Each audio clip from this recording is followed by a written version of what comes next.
Abroad. Masarap pakinggan para sa iba. Sabi nila, kapag nasa abroad ka, masaya at maginhawa. Pero ang totoo niyan, kaakibat nito ang lungkot at pangungulila.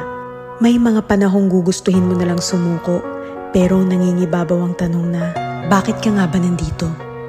Oo, may mga maswerteng nakakaangat sa buhay. Pero aminin nating hindi lahat pinapalad na magkaroon ng magandang buhay. Basta tandaan mo, lahat nagsisimula sa pinakababa bago ka makarating sa itaas. Kapalit ng bawat paghihirap ay ang buhay na pinapangarap. Walang imposible sa taong may tiyaga.